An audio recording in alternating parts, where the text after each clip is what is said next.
Amazing to C you भाई।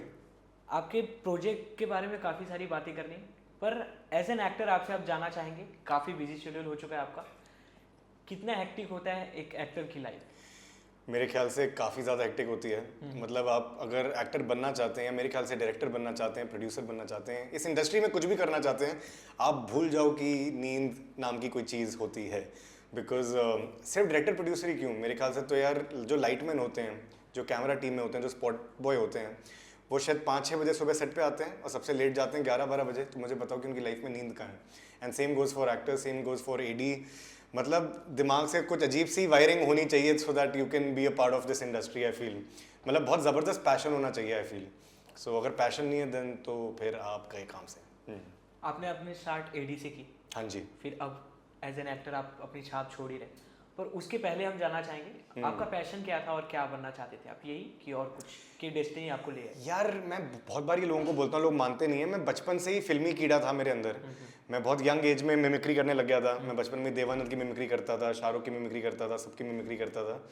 सो सबको लगता था कि एक्टर बनेगा, बट मेरे दिमाग में कुछ थॉट नहीं था कि मैं एक्टर बनूंगा या क्या बनूंगा। बीच में उड़ते उड़ते लॉयर का भी कभी थॉट आया था, कभी मैं रेसर भी बनना चाहता था।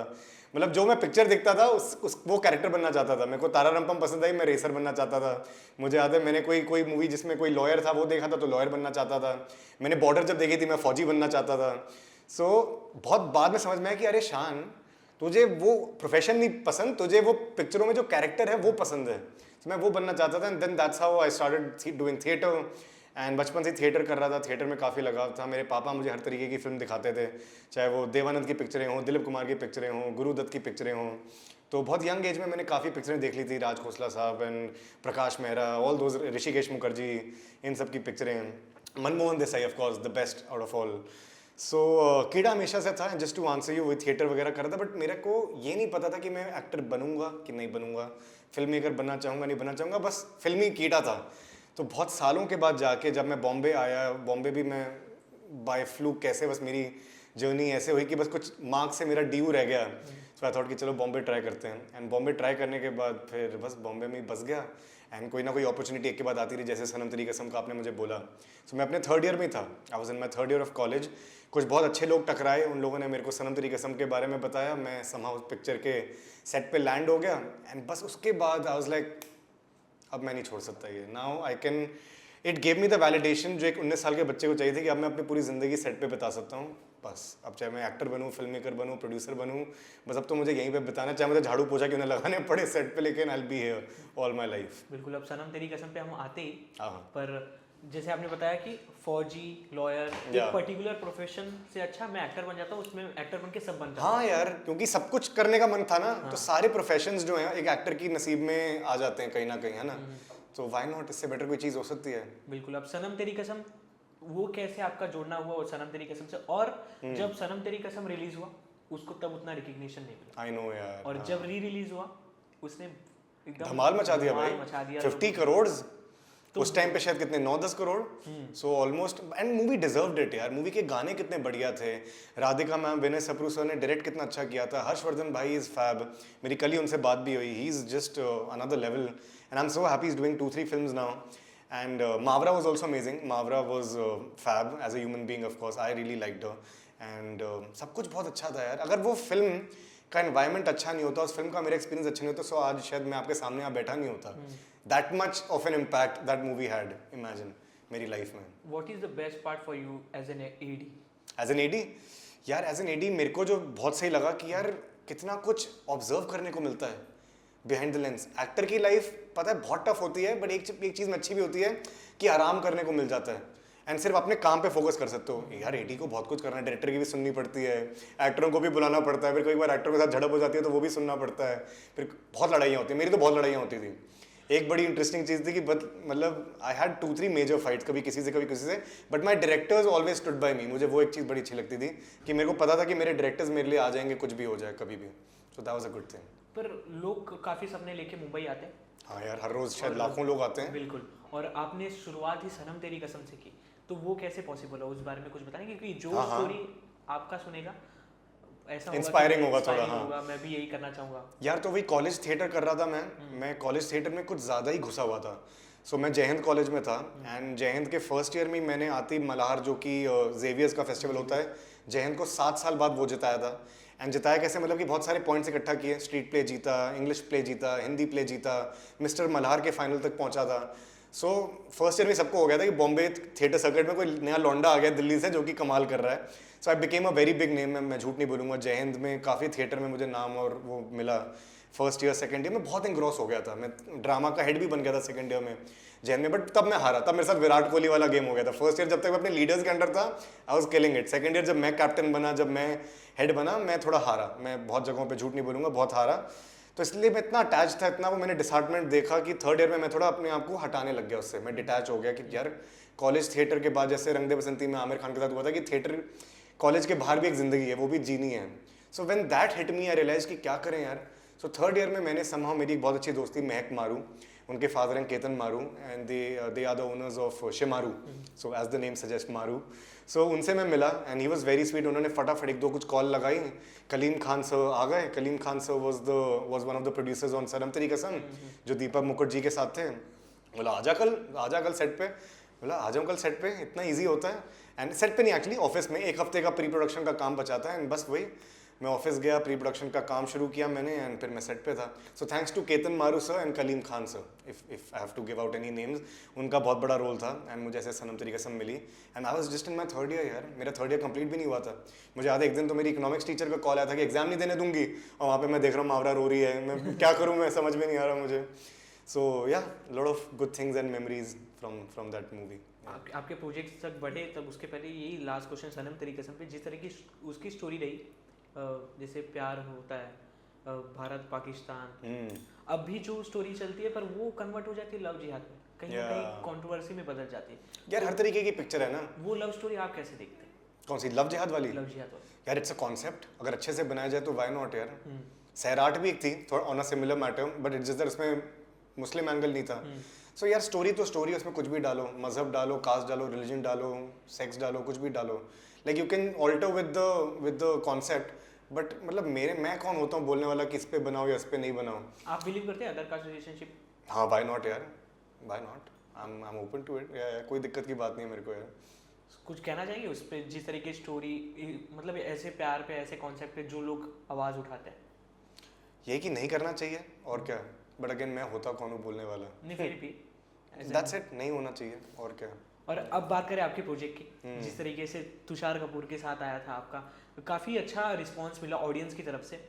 कुछ ऐसा सरप्राइजिंग रिस्पांस किसी एक्टर की तरफ से, किसी फैंस की तरफ से आपको मिला जो आपको याद हो? सरप्राइजिंग वाला सबसे बढ़िया मोमेंट तो ये था कि यार जब मैं जितेंद्र सर से मिला at the house, he knew me by my name. So पता नहीं कहाँ से बस एक ये मेरे को मेमोरी याद आई कि सरप्राइजिंग छोड़ो यार, इतने बड़े लेजेंड को मेरा नाम पता था। That just made my day, that just made my year. So वो मुझे काफ़ी अच्छा लगा। And yeah just working with people like Tusshar Kapoor, Ekta ma'am, it's amazing यार। एकता मैम ने मुझे बहुत बार चांसेस दिए हैं and I am so happy for that. आपको शायद पता नहीं हो तो मैं बता देता हूँ, मेरा पहला शो उनके साथ था पीएम सेल्फी वाली वेब सीरीज़ जो थी, जब ऑल्ट नया नया शुरू हुआ था। उसके बाद फिर एक छोटा शो आया था लीग्ड, not many people know about it, lead करके भी एक अमेजॉन मिनी के लिए शो है, उसमें भी उन्होंने मेरे को फिर मौका दिया। और तीसरा मेरा 10 जून की रात था। So I have done 3 shows with her. So ऐसी ट्रिविया बता दे रहा हूँ मैं। और एडी के बाद जब एक्टर में स्विच हुए, हाँ, तब वो क्या थॉट प्रोसेस था? और एज एन एक्टर यार अभी मैं स्क्रीन के पहले हाँ, पीछे हूँ, अब स्क्रीन के सामने जाके लोगों के सामने दिखने वाला हूँ। ओके, सो वो यार इसमें भी हल्की सी छोटी सी स्टोरी है, लाइफ स्टोरी है कि मैंने सनम तेरी कसम जब ख़त्म की, मैं तब भी कॉलेज में था एंड मैंने अपने शायद जो पहले वाले एग्जाम्स होते हैं वो दिए, और फिर उसके बाद फिर एक लंबा ब्रेक था, इसके बाद फिर फाइनल जो मार्च अप्रैल में एग्जाम होता है वो होना था। सो आई थिंक नवंबर का टाइम होगा। मैं एडी का काम मुझे इतना अच्छा लगा कि मुझे लगा मैं फिर से एडी कर सकता हूँ एंड मुझे कोई अब दूसरी पिक्चर पे लग जाना चाहिए और एडी कर लेना चाहिए। 19 साल का बच्चा, क्या एस्पिरेशन ऐसी कि यार हाँ हीरो बनेंगे, स्टार बनेंगे, फिल्म मेकर बनेंगे। सोचा एडी का काम अच्छा लग रहा है, थोड़े पैसे भी कमा लिए थे 20-30 हज़ार, और यही करते हैं फिर से, अच्छा लग रहा है। सो उस टाइम पे मैं एक दूसरी पिक्चर ज्वाइन करने वाला था एज एन एडी। तो उसी बीच में मेरे को शानू मैम टकरा गई, Shanoo Sharma ma'am from YRF, through Kavish Sinha who is also big casting director. And ये दोनों मेरी लाइफ में इतने बढ़िया 2 कमाल के लोग आए who convinced me कि यार मैं एडी ना करूं, मैं किसी और डायरेक्टर का स्पॉट ना लूं, बल्कि जो ट्रेडिशनल कन्वेंशनल वे है एक्टिंग का, जैसे लोग एक्टर बने, चाहे वो अक्षय कुमार हो, सुशांत सिंह राजपूत हो, शाहरुख खान हो, कि यार एक्टिंग करते करते, राजकुमार राव लेटेस्ट एग्जांपल अगर लें, आयुष्मान खुराना, कि तुम एक्टिंग करके करो ना, एडी बन के किसी डायरेक्टर का स्पॉट लेके वो क्यों कर रहे हो? एक्सपीरियंस लेना था ना, ले लिया ना सनम तेरी कसम में, अब एक्टिंग करो, चाहे उसमें पूरी जिंदगी क्यों ना लग जाए, जैसे पंकज त्रिपाठी जी ने दी, नवाजुद्दीन ने जी, बहुत सारे एग्जांपल्स दे के मेरे को ऐसा वो कर दिया मंत्र मुक्त कि भाई ठीक है यार, बात तो सही है। And then she was very gracious enough to train me, to make me learn a lot of things with her.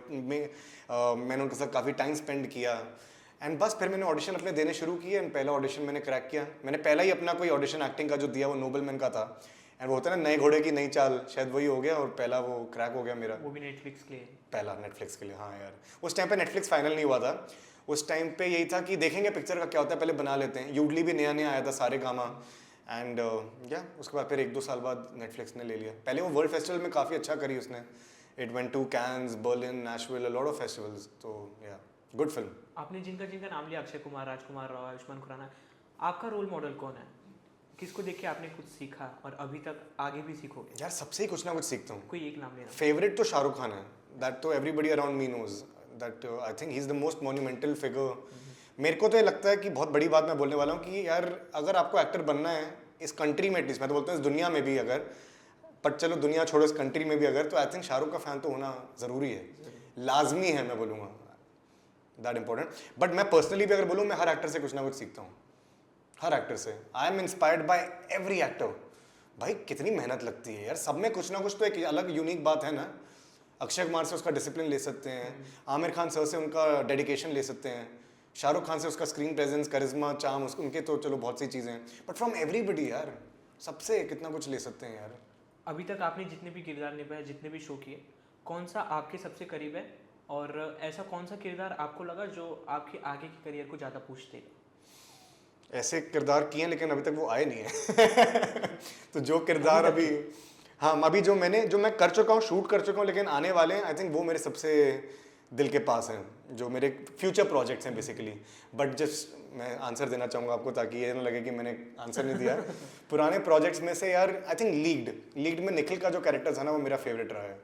And मेरे को बहुत बुरा लगता है कि लीड बिल्कुल भी मतलब चला नहीं, या फिर वही अमेजोन मिनी ने प्रमोट नहीं किया, मतलब रीजंस जो भी हों, but not many people know about that show. But my personal favourite character was Nikhil from lead, जो मुझे बड़ा अच्छा लगा। एज एन एक्टर को स्क्रीन टाइम ज़्यादा मैटर करता है? यार बहुतों को करता है, मुझे भी बहुत लंबे टाइम तक करता था, बट अभी रिसेंटली मैंने रियलाइज़ किया कि यार ये उस फसाड में रहोगे ना तो कुछ भी नहीं होगा तुम्हारा यार। मतलब जज्बा ये होना चाहिए कि मैं 5 मिनट ले भी अगर आऊँ तो इतना अच्छा काम करूँ कि पूरी दुनिया उसको देख के बोले कि वाह यार, खा गया, सबको खा गया। और वेब शो और फिल्मों में क्या डिफरेंसेस आप देखते हैं? जैसे एक बड़े पर्दे पे 3 घंटे नॉन स्टॉप मूवी चलती है, वेब शो में एपिसोड वाइज होते हैं, 10 सेकंड का स्किप ऑप्शन होता है, कैसे लोगों को आकर्षित मतलब ग्रैब करके बैठा सके दोनों में? तो आप एज एन एक्टर डिफरेंसेस बताना चाहोगे तो क्या होगा? यार एज एन एक्टर तो मैं एक मेजर चीज़ जो देख रहा हूँ कि यार अब सब लोग वेब शोज़ करना चाहते हैं। I think the biggest of actors are also coming to web. Shahid Kapoor Farzi करके आज, आई थिंक शाहिद कपूर को ज़्यादा लोग फर्जी से जानते हैं बल्कि उनकी जो नई पिक्चरें आ रही हैं, sadly, because Shahid is one of my favourite actors after Shahrukh. I would always say Shahid. But Manoj Bajpayee sir यार, लाइक द बिगेस्ट एग्जाम्पल, कितने सालों से काम कर रहे थे, बट फैमिली मैन और बता रहा हूँ कि वेब, मतलब उनका तो OTT में ही आके एकदम से वो बन गए गॉडली, जो उनका जो इम्पैक्ट हुआ। अनिल कपूर सर आए and Aditya Roy Kapoor got a second life from web. So मैंने जो ऑब्जर्व किया कि यार एक्टर्स के लिए वेब, मानो या ना मानो, चला तो बहुत है। Every actor has gained a lot out of it, and so many actresses also यार, जो पुराने ज़माने की थी। मनीषा कोइराला जी जब OTT पे आई हीरा मंडी के साथ, एंड अभी मुझे और एग्जाम्पल्स याद नहीं आ रहे, but Sushmita Sen. So I personally consider web as a very good platform, जहाँ पे अगर ट्रू एक्टर जो है वो अपनी पोटेंशियल दिखा सकता है, एंड ज़्यादा से ज़्यादा ऑडियंसेस को अपने टैलेंट के बारे में बता सकता है। सो एक वो चीज़ है, बट यार एंड गोल तो 90 mm ही रहता है ना, 70 mm 90 mm जो ही बोलो, and that's what we live for. So यार ये है कि it depends on the actor, it depends from person to person कि एग्जैक्टली उनका क्या गोल है, उनकी क्या मोटिवेशन है, वो क्या करना चाहते हैं। अगर एक वो ट्रू आर्टिस्ट है तो उसको प्लेटफॉर्म के बीच में डिफ्रेंसिएशन नहीं पता चलेगा। वो रील भी करना चाहेगा, वो वेब सीरीज़ भी करना चाहेगा, वो मूवी भी करना चाहेगा, वो शायद एक वर्टिकल भी आजकल शुरू हो रहे हैं, वो भी करना चाहेगा।